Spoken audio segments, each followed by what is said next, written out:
बिस्मिल्लाहिर्रहमानिर्रहीम। अस्सलाम वालेकुम डियर कैंडिडेट्स। मां आहियां सबा बलोच अवां जी ख़िदमत में हिकु नए टॉपिक सां गॾु। उमेद आहे त तव्हां ख़ुशि हूंदव ऐं मुंहिंजो पहिरियों जेको लेक्चर हुयो राय दौर ते उहो बि ज़रूरु ॿुधो हूंदो। ऐं उन खां पोइ असां अचूं था भ्रमण दौर ते। सभ खां पहिरियों त भ्रमण दौर जी जेका शुरूआति आहे उहा कीअं थी उनखे पढ़ंदासीं, पोइ उनजो तारीख़ी पस मंज़र पढ़ंदासीं, पोइ समाजी पस मंज़र पढ़ंदासीं, पोइ जेको आहे असां पढ़ंदासीं त उन जे भ्रमण दौर में सिंधी ॿोली ऐं अदबी पस मंज़र।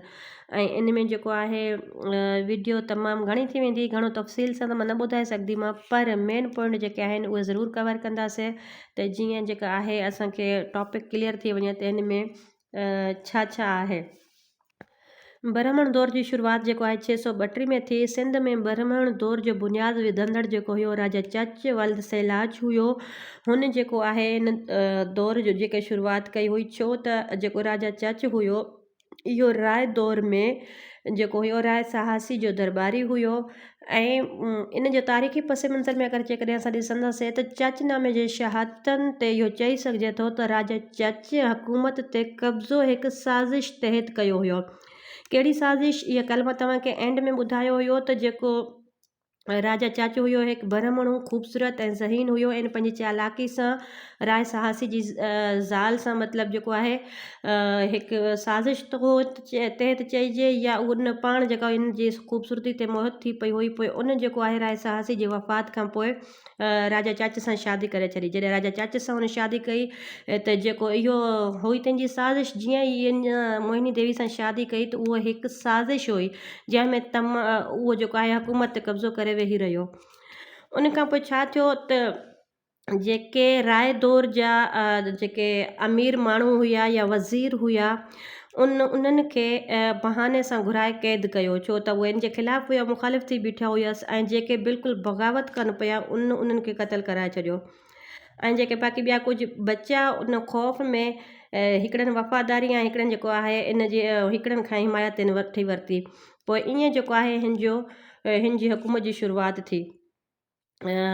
चयो वञे थो त जेको रिवायत मुताबिक़ या तारीख़ में ॾिठो वञे त इन जी जेको हुई चच जो दौर हुकूमत हिकु ॾाढो सुठो हुयो। इक़्तिदार में अचण खां पोइ हिन पंहिंजो नाइब जेको हुयो बदीमन नाले हिकु शख़्स खे कयाईं जेको अक़ल ऐं दानिशमंदीअ में मशहूरु हो। हुन राजा चच खे मुल्क जे अहम मामलनि में हमेशह सुठा मशवरा ॾिना।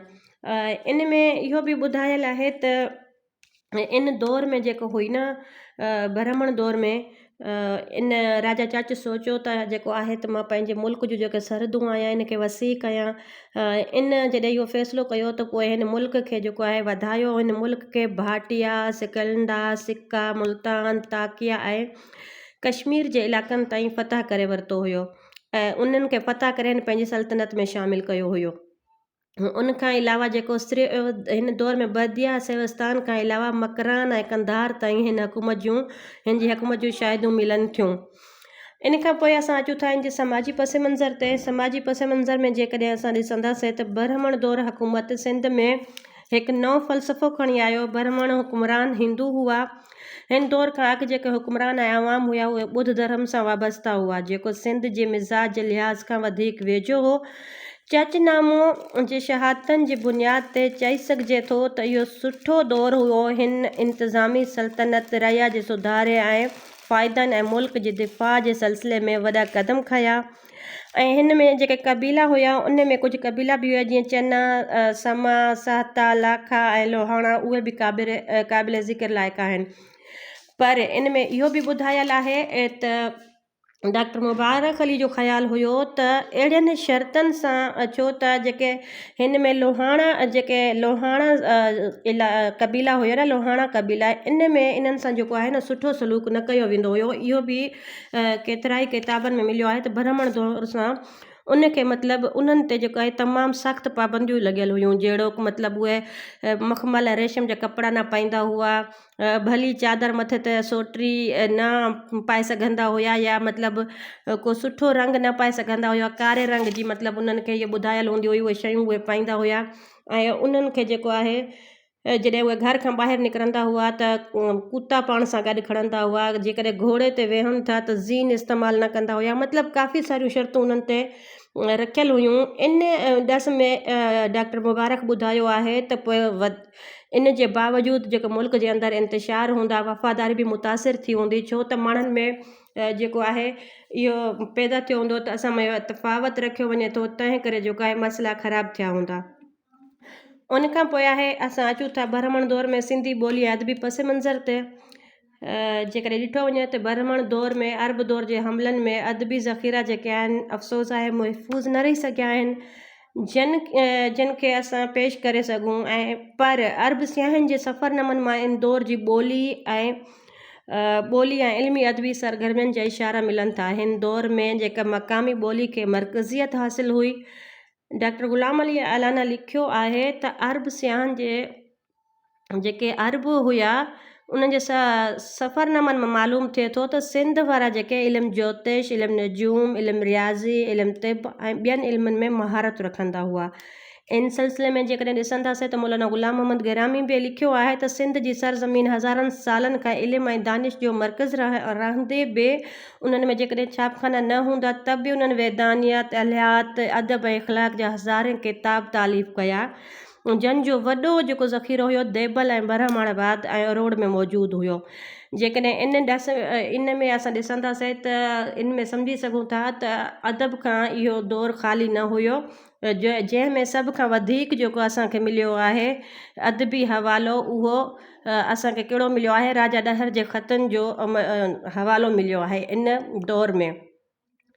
त इन में जेकॾहिं ॾिठो वञे त पोइ असां इहो सम्झी सघूं था त जेकॾहिं राजा ॾहर जे जेको ख़तनि जो हवालो मिलियो आहे त इन में इल्मु ऐं अदब ज़रूरु मौजूदु हूंदो।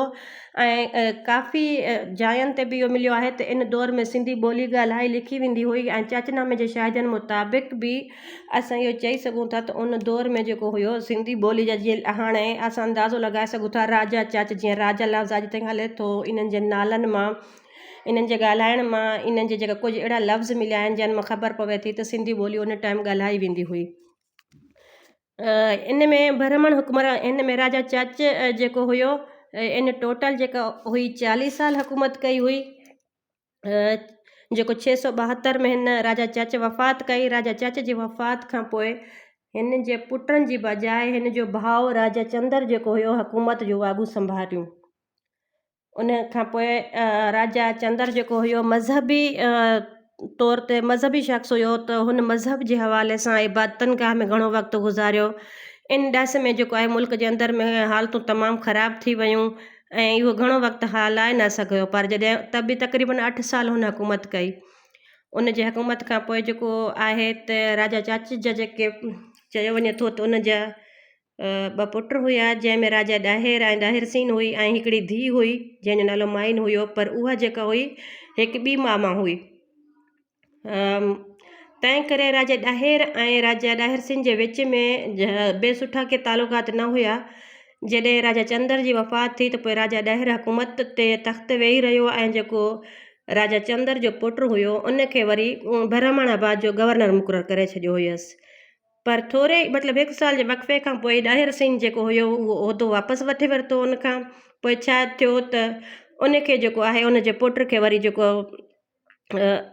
उनजे पुट खे हटाए पाण उन उहिदे ते वेही रहियो। पर राजा ॾाहिर ऐं ॾाहिर सिंह जे पाण में सुठा तालुकात न हुअण करे इहा हिकिड़ी ॿी रिवायत आहे त राजा ॾाहिर पंहिंजी भेण माइन सां शादी कई हुई, जंहिंमें ॾाहिर सिंह उन ते नाराज़ हुयसि ऐं उन्हनि जे विच में हमला थिया।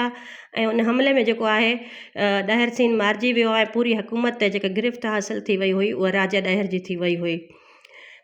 राजा ॾाहिर जेको हुयो सख़्तु क़िस्म जे पॉलिसियुनि ऐं उन्हनि जे इन मसइलनि जे करे जॻह जॻह ते बग़ावतूं शुरू थी वियूं हुयूं। ऐं जॾहिं 700 इहो ई सबबु हुयो त जॾहिं 712 में बरहमाणाबाद में मोहम्मद बिन कासिम पंहिंजो लश्कर काहे करे सिंध ते हमिलो कयो हुयो, त घणा जेके कबीला हुया उहे मोहम्मद बिन कासिम जो साथ ॾियनि पिया राजा ॾाहिर जे साथ खां बजाए। त इन में जीअं ई 712 में अरबन सिंध ते हमिलो कयो ऐं मोहम्मद बिन कासिम खे फ़तह नसीब थी ऐं राजा ॾाहिर बहादुरी सां विढ़ंदे विढ़ंदे हुते हुन जेको आहे उहो उन हमले में मारिजी वियो।